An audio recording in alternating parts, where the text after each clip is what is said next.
취업엔 2부의 문을 활짝 열겠습니다. 네, 오늘 취업엔 2부에는요, 윤호상의 취업 락서 시간이 준비가 돼 있습니다. 네. 자, 언제나 얘들아 출근하자를 외치는 분입니다. 네. 인사PR연구소의 윤호상 소장님 모셔보죠. 어서 오세요. 어서 오십시오. 안녕하세요. 반갑습니다. 반갑습니다. 네. 우리 소장님은 어떻게 그렇게 한 번을 변하지 않고 한결같으세요?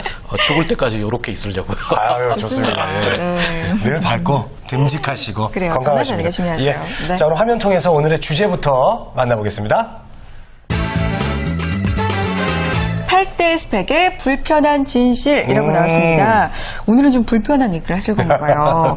그래요. 원래 예전에는 뭐 얼마 전까지만 해도 5대 스펙 이렇게 말을 했었는데 네. 얼마 전부터 3개가 더 늘었어요. 8대 아이고, 스펙. 참. 이게 뭐 스펙 초월 한쪽에서는 이렇게 얘기를 하고 있는데 왜 또 네. 한쪽에서는 더 스펙이 늘어나요. 늘어나는지 맞아요. 이게 또 아이러니한 상황입니다. 오늘 주제 어떻게 준비하셨어요? 최근 취업 포털 신문 기사 조사를 보면요. 예. 취업 준비생의 96%가 취업의 불안감을 느끼고 가지고 있고요.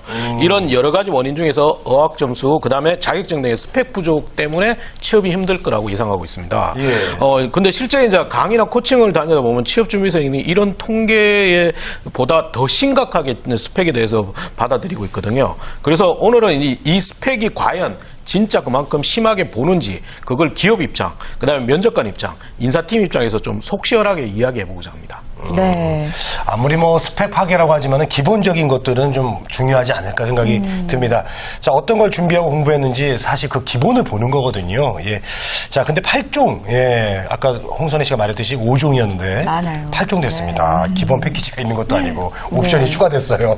네, 스펙이 취업 시장에 중요하지 않다고 말씀드리긴 좀 힘듭니다. 예. 다만 기업도 이제 스펙 중심의 채용에서 채용을 많이 시도했는데 지금 그 중심의 채용을 하다 보니까 인성이나 실무 능력을 검증하지 못하는 오류를 스스로 발견하고 있습니다. 네. 그래서 최근에는 획일적인 인재의 대표적인 스펙보다는 오히려 스토리 중심의 채용으로 급변하고 있는데 실제 이 스토리가 굉장히 중요하다고 기업들은 소통회장에서 끊임없이 얘기하고 있지만 이제 취업준비생은 아직까지 스펙이 중요하다고 인식하고 있습니다.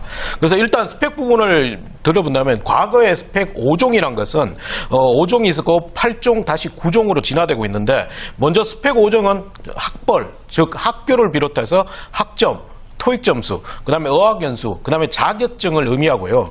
지난해부터 떠오르는 스펙 8종이란 것은 5종을 포함해서 봉사활동, 인턴, 수상 경력까지 포함하고 있습니다. 그리고 최근에는 이에 취업용 성형까지 더해서 스펙 9종으로 좀 변질되고 있는 상황입니다. 네.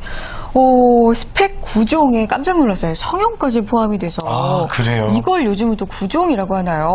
너무 놀랐는데, 이 정도쯤 되면 이거 너무 과열이 아닌가, 네. 이런 좀 우려가 듭니다. 맞아요. 돈도 좀 많이 들 것 같고, 예. 실제로 우리 취업 준비생들 이런 것들 다 지금 준비를 하고 있는 건가요? 네, 실제 이 부분이 정말 답답한데요. 네. 실제 이제 취업 준비생은 대부분의 취업 준비를 스펙 준비로만 인식하고 있습니다. 이게 근본적인 원인을 보면 주변에서 합격한 선배 한두 명 사례 또는 이제 스펙 중심의 신문 기사라든지 그다음 취업 카페에 의존하다 보니까 엉뚱한 오해가 계속 발생하고 있는데요. 실제 방학 기간 대부분은 자격증 취득을 위해서 영어, 어학연수 등의 스펙 중심으로 계속 준비를 하고 있고요. 4학년의 경우도 대부분 1학기 때까지는 스펙을 올려놓는다. 그리고 마지막 학기인 2학기 때 지원을 한다고 생각을 하고 있는데 대부분이 이게 계획대로 이루어지지 않아서 4학년 2학기에도 스펙을 준비하게 되고 그래서 막판에는 결국은 졸업여행이나 휴학을 결정하는 경우가 생깁니다. 결국 스펙만을 준비하다 보니까 기업에서 가장 중요시하는 자기소개서, 인적성, 면접 등의 다른 준비를 하지 못하기 때문에 그리고 취업의 적극성까지 조금 침해받기 때문에 오히려 취업의 장수생으로 가는 지름길로 가고 있습니다. 네, 그래요. 그럼 결론으로 우리 한번 뛰어넘어 보겠습니다. 이게 진짜 중요한 것 같은데 기업 입장에서는 스펙이 중요한가요? 안 중요한가요? 일단 결론을 얘기하면 이제 네. 시청자분이 방송을 끌 것 같은데 실제 이제 결론적으로 얘기하면 스펙이 안 중요한 건 아니지만 기업에서 보려는 거는 스펙과 스토리를 균형적으로 판단한 게 대부분입니다. 네. 다만 이제 취업 준비생이 생각하는 너무 스펙 중심의 준비가 아니라 기업 스스로도 스토리 중심으로 많이 바뀌어가고 있고요. 실제 인사 담당자 90%가 스펙이 이미 과다하다는 부정적인 시각을 가지고 있습니다. 그래서 그러다 보니까 스펙 중심보다는 스토리 중심의 중심으로 창조적 실무형 인재를 선발하고 있고 이것을 하기 때문에 다양한 스토리를 준비하는 게 오히려 취업 준비가 우선되어야 할 것 같습니다. 그런 부분이 있기 때문에 구직자들은 다양한 스토리를 정리하는 시간을 스펙보다는 좀 많이 투자를 하시는 게 우선되어야 될 것 같습니다. 그래요.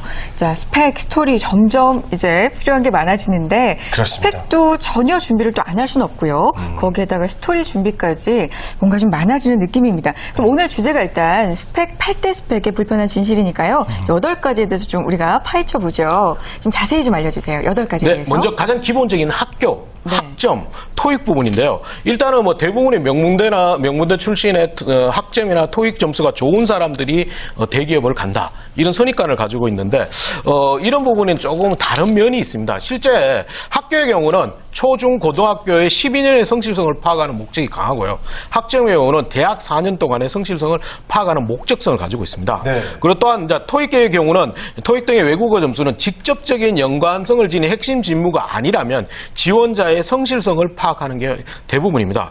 또한 최근에는 학교나 등 이런 것들을 보지 않기 위해서 학교나 학점 칸을 없애는 기업도 많이 발생하고 있고요. 대부분의 대기업조차도 학점 3.0 이상이면 더 이상 고려하지 않고 있기 때문에 이것을 뭐 극복하기 위해서 4학년 때 오히려 학점에 시간을 집중하는 것은 조금 피하시는 게 좋고요. 네. 그리고 학점과 외국어의 경우는 상호 보완적인 성격을 가지고 있기 때문에 하나가 낮으면 하나가 높으면 충분합니다. 네. 또한 외국의 경우는 외국어 점수의 경우는 우리가 지금 평생 공부를 해왔는데 단기간에 공부한다고 이게 올라가지 않습니다. 그렇기 때문에 오히려 단기간에 공부해가지고 올라가지 않는다고 계속 공부하는 것보다는 기업이 지원하는 제시하는 하한 점수를 넘겨놓고 오히려 시간을 좀 줄여서 다른 준비를 하시는 게 좋은 방법이 될 겁니다. 네, 알겠습니다. 그렇군요. 자, 성실함을 파악하기 위한 잣대가요. 학교, 학점, 외국어 점수입니다. 자, 그러면 요즘 흔히 가는 어학연수는 어떻게 보십니까? 궁금해요. 실제 이제 기업에서 강조하는 글로벌 마인드를 대변하는 게 어학연수와 배낭여행입니다. 네. 근데 이제 어학연수의 경우는 대부분의 스토리가 똑같습니다. 뭐 공부를 열심히 했다, 여행을 갔다, 중간에는 뭐랄까 주말마다 한국 문화와 음식을 나누면서 다른 외국인과 친해졌다는 판에 박힌 스토리만 계속 반복되고 있습니다. 네. 특히 이제 과거에는 제한된 인원만 어학연수를 갔습니다. 근데 요즘에는 어학연수나 교환학생을 대부분의 학생이 가는 거기 많이 때문에 가죠. 네. 오히려 큰 의미가 없고요. 실제 인사 담당자의 설문조사에서 가장 불필요한 스펙이 어학연수입니다. 그렇기 때문에 어학연수를 반드시 가지 않았다고 4학년이 돼서 가야 된다는 논리는 절대적으로 곤란하고요. 만약에 어학연수를 가더라도 본인의 조금 독특한 경험이나 에피소드를 찾아서 그 부분을 강조하는 것이 필요합니다. 또한 그리고 이제 단순히 어학연수라는 목적보다는 본인의 목적성 활동을 추가적으로 해보시는 게 좋은데요. 실제 이제 금융권 지원자가 어학연수 기간 동안 현지은행을 주기적으로 다닌 사례, 그다음에 대형 유통업체의 지원자가 다양한 유통 대리점을 다닌 스토리가 오히려 긍정적인 평가를 받은 경우가 많습니다. 네. 자, 또 궁금한 게 바로 자격증 부분입니다. 자격증도 뭐 금융권 특히 뭐 3대 자격증이라서 정말 따려고 많이들 노력을 하고 있는데 이 부분도 이렇게까지 노력할 필요는 없을까요? 어떻게 보세요? 실제 이제 은행 금융권에 입사하시는 분들이 뭐 은행 3종, 증권 3종이라는 자격증을 반드시 가져야 된다고 하는데 네. 실제 합격된 사례를 보면 이 자격증을 취득하지 못한 지원자도 있습니다. 그렇기 때문에 자격증은 반드시 있어야 되는 것은 아니고요. 실제 자격증에 뭐 인사 담당자가 자격증을 통해서 보려는 것은 지원 분야에 대한 관심이나 전문성을 가지고 있는지 그 수단을 파악하는 거기 때문에 이 부분은 오히려 다른 스토리도 가능합니다. 네. 실제 뭐 예를 들어서 자신만의 노트를 가지고 연관된 뉴스를 계속 주기적으로 찾고 거기에 대한 대안을 끊임없이 정리한 친구들이 오히려 자격증 가진 친구보다 오히려 유리할 수도 있기 때문에 이런 부분이 있고요. 다만 이공계의 경우는 전공자가 준비해야 될 기사 자격증, 그다음에 공공기관에 지원하는 경우는 가점을 주는 자격증은 조금 취득해 놓는 게 좋습니다. 근데 마지막으로 4학년이 돼서 이 자격증을 취득하겠다고 시간을 투자하는 것은 조금 반대하는 입장입니다. 네. 자, 봉사활동 있잖아요. 그리고 네. 이 봉사활동 같은 경우는 취업준비생들이 정말 대부분 많이 하는 걸 제가 봤어요. 주변에도. 인성을 좀 보여주기 위함이 예, 예, 예. 아닐까 뭐 그런 생각도 들어요. 그렇다면 봉사활동 중요성이 좀 적어졌나요?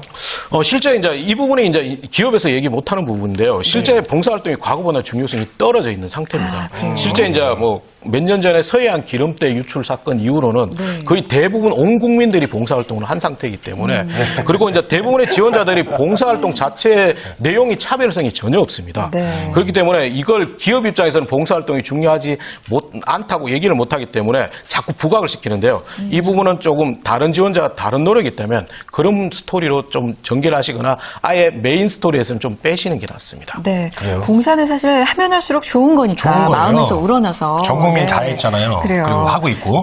네. 기업에서 뭐 말은 못하지만 어쨌든 과거보다 중요성은 떨어져 있다는 거 기억하시고. 네. 자, 봉사활동과 함께 또 3대 스펙으로 함께 추가가 된 부분입니다. 인턴과 수상 경력 이거 두 가지는 어떻게 봐야 될까요? 네, 인턴의 경우는 결론적으로 얘기하자면 이게 대기업은 채용 연계형 인턴이고 나머지는 경력을 경험을 하는 건데 실제 학교 중간에 인턴십도 굉장히 많습니다. 다만 인턴은 하는 지원자들은 전체 숫자 중에서 극소수라는 거죠. 그래서 반드시 인턴을 해야 되는 것은 아니기 때문에 연관된 아르바이트나 이런 것을 찾아보시는 것도 좋습니다. 다만 이게 아르바이트 선발 안 한다고 뭐 포기하기보다는 무급이라도 한번 해보겠다는 논리 좋을 것 같고요. 그다음에 수상 경력은 공모전에 수상하는 게 좋겠지만 이게 수상하지 못했다고 해가지고 나쁜 건 아닙니다. 대부분은 수상하지 못했다고 감추는 경우가 많은데 오히려 실패한 이유를 명확하게 본인이 찾고 그것을 보완하는 노력을 지금까지 하고 있다. 네. 논리로만 대응한다면 괜찮은 논리입니다. 하나의 또 실패를 했어도 스토리가 될 수 있겠어요. 네. 맞아요. 자, 예. 오늘은 스펙 8종, 8대 스펙의 불편한 진실에 대해서 하나하나 알아봤는데, 자, 마지막으로 해주실 말씀 남겨주세요. 스펙은 의미로 나서 이제 기업에서 만든 게 아니고 언론에서 만든 단어입니다. 그리고 기업도 스토리 중심으로 급변하고 있습니다. 그래서 자기소개서라든지 면접을 강화하고 있기 때문에 스펙을 만들어 놓고 지원한다는 생각은 좀 버리시기 바랍니다. 그렇기 때문에 오히려 스펙을 준비하는 작업과 동시에 적극적으로 지원을 하셔가지고 본인의 스토리를 강조하는 게 오히려 취업에서는 유리한 입장을 점유할 수 있을 겁니다. 네, 알겠습니다. 윤호상의 취업 낙서. 여러분들이 네. 알고 있는 진실이 진실이 아닌 거짓이라면 여러분들은 어떻게 하겠습니까? 그러게요. 스펙 8종의 불편한 진실 알아봤습니다. 네. 자, 오늘 말씀 윤호상 소장님 고맙습니다. 고맙습니다.